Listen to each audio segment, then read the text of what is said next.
یہ خزانہ کس کے پاس ہے؟ اور پھر آپ نے جو فلسفہ بنا دیا ہے، جو بکتا ہے اسے ڈکلیئر کر دیا اپنے وفادار، جو پیسے لیتا ہے، ضمیر بیچتا ہے، دوسروں کو خریدتا ہے، دوسروں کو وہ کرتے ہیں، اس کو آپ وفادار ڈکلیئر کر رہے ہیں۔ دنیا میں اپنے بچوں کو لوگ حریت بتاتے ہیں، حریت کے راستے پہ، یہاں حریت کو کوٹا جا رہا ہے، بچوں کے کپڑے اتارتے ہیں، بہنوں کے، کہ کیا کس طرف ہم جا رہے ہیں؟ پھر نام لیتے ہیں اسلام کا، نام لیتے ہیں اسلام کا، مسلمانی کا۔ ابھی یہ کسٹوڈین ہاؤس بنا ہوا ہے، یہ شریف آدمی گواہ ہے، حامد رضا، پارلیمنٹ کے اندر اس کی موجودگی میں لوگ گھسے، پارلیمنٹیرین کو مارا، پیٹا، گرفتار کیا، فلانا کیا۔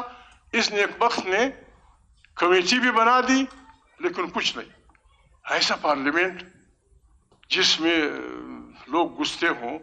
600 سال پہلے یہاں جب لوگ بیٹھے ہیں، میرا دوست طارق بنوری، یہ خالد واسکٹ والا آدمی، یہ مجھ سے سینئر تھے یونیورسٹی میں، برائٹ اسٹوڈنٹ تھے، گولڈ میڈلسٹ تھے، ہمارے یونین کے پریزیڈنٹ بھی ہوئے، میں نے بھی اس کی مخالفت کی تھی، ہوئے تھے۔ انہوں نے چھوڑا، پھر سی ایس پی امتحان پاس کیا، یعنی جوائنٹ دفتر خارجہ۔ آج کل وہ کوئٹہ میں، امریکہ میں ایک یونیورسٹی میں پروفیسر ہے، آپ کی فرمودات سننے آئے، طارق بنوری۔ تو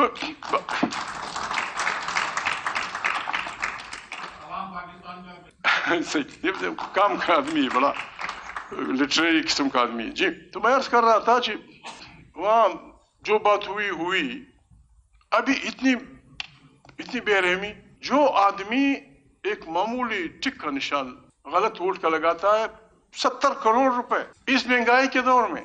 ہماری جو بڑی گاڑیاں جس میں آئے ہیں، اس کی ٹینکی بھرتی ہے 21,000 روپے میں، 21,000 روپے میں ایک ٹینکی بھرتی ہے۔ اور پنجاب کا، سندھ کا، پشتون وطن کا، ضلع ہزارے کا، ضلع گلگت کا، جہاں کے لوگ ہیں، ان کو 20,000 روپے مہینے کا نہیں ملتا۔ اس ٹینکی میں ہماری ایک موبائل کی جو وہ ہے، اس سے خاندان کے خاندان، ان لوگوں کو اس پہ نیب خاموش ہے، اس کو شاید کو گرفتار کیا۔ بھائی، آپ کو پتہ نہیں ہے کہ فلانے ایک نہیں، دو نہیں، تین نہیں، چار نہیں، درجن لوگوں کو 70 کروڑ، 80 کروڑ، 90 کروڑ روپے کہاں سے؟ From where this money comes؟ یہ خزانہ کس کے پاس ہے؟ اور پھر آپ نے جو فلسفہ بنا دیا ہے، جو بکتا ہے اسے ڈکلیئر کر دیا اپنے وفادار، جو پیسے لیتا ہے، ضمیر بیچتا ہے، دوسروں کو خریدتا ہے، دوسروں کو وہ کرتے ہیں، اس کو آپ وفادار ڈکلیئر کر رہے ہیں۔ اور جو ضمیر نہیں بیچتا، غریب آدمی، اس کو آپ پھیٹتے ہیں، جیل میں ڈالتے ہیں۔ پاگلوں کی دنیا بن گئی ہے۔ دنیا میں، سارے پڑھے لکھے، دنیا میں اپنے بچوں کو لوگ حریت بتاتے ہیں، حریت کے راستے پہ، یہاں حریت کو کوٹا جا رہا ہے۔ یہاں حریت کے، میں نہیں کہ یہاں بہنیں بیٹھی ہوئی ہیں، بچوں کے کپڑے اتارتے ہیں، بہنوں کے، کہ کیا کس طرف ہم جا رہے ہیں؟ پھر نام لیتے ہیں اسلام کا، نام لیتے ہیں اسلام کا، مسلمانی کا۔ میں اور بات تو نہیں کر سکتا، ہمیں اس قسم کا نظام لانا ہوگا۔ دوران جنگ، عمر ایوب خان، دوران جنگ مسلمانوں کا سب سے بڑا سپہ سالار خالد بن ولید، جس کو خود رسول مقبول صلی اللہ علیہ وسلم نے سیف اللہ کا خطاب دیا تھا، دوران جنگ خلیفہ کا حکم کیا کہ you are no more army chief, Abu Ubaidah bin Jarrah کو دے دو۔ اس آدمی میں ان جرنیلوں سے 1000 گنا زیادہ طاقت تھی۔ وہ انکار کر سکتا تھا کہ جب وہ کدھر کے خالوزات بھی تھے شاید، یا ماموزات، حضرت عمر اور خالد۔ وہ شریف آدمی نے کہا خلیفہ کا حکم آیا، یعنی جو کنسٹیٹیوشن کا حکمران ہے اس کا حکم آیا ہے۔ خاص جنگ کے دوران بہت سارے لوگ، بہت بڑی لڑائی تھی، اس نے سب کچھ اتارا، ابو عبیدہ جرح کے حوالے کر دیا۔ We need such people. ٹھیک ہے، اگر کسی کو شوق ہے، عمر ایوب گور ایوب کے بیٹے ہیں، محمد ایوب خان کے نواسے ہیں، قسم خدا کی میں قسم کھاتا ہوں، مجھے بھائیوں کی طرح پیارا ہے۔ اس کے دادے نے میرے باپ کو 14 سال جیل دی تھی، لیکن یہ جمہوریت کی طرف آیا ہے، میرا دوست ہے، میرے بھائی ہے، یہ ہو اجاز الحق ہو، اختر عبدالرحمان کے لڑکے ہوں۔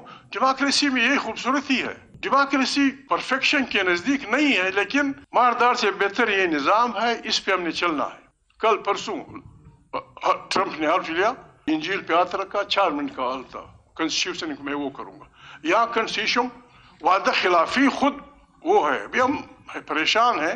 اللہ پاک قرآن کریم میں فرماتے ہیں کہ لعنت اللہ علی الکاذبین، ایک اور جگہ علم لوگ بیٹھے ہیں کہ آپ سچی گواہی نہ چھپائیں، اگر آپ کی ماں کے خلاف ہو، باپ کے خلاف ہو، تمہارے اپنے خلاف ہو، تمہاری بہن کے خلاف. اور یہاں شہباز میرا دوست اور اس کی پارٹی کہتی ہے کہ جھوٹ پہ جھوٹ بولتے جاؤ، اور جمعے کی نماز کے وقت لوٹا ہاتھ میں اور جائے نماز کندھے پہ نمازیں پڑھے ہوں. کوئی بابا نہیں، ہم نے یہ نہیں کرنا.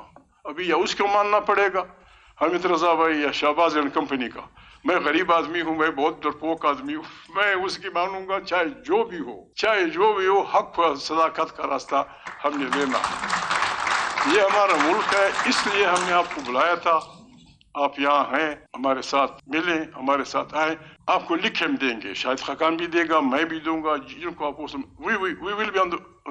ہم آخری صف میں ہوں گے. آئیں، ہمیں اجتماعی دانش سے پاکستان کو ان بحرانوں سے نکالنے کا راستہ بتائیں، تاکہ بسم اللہ کر کے وہ کر دیں.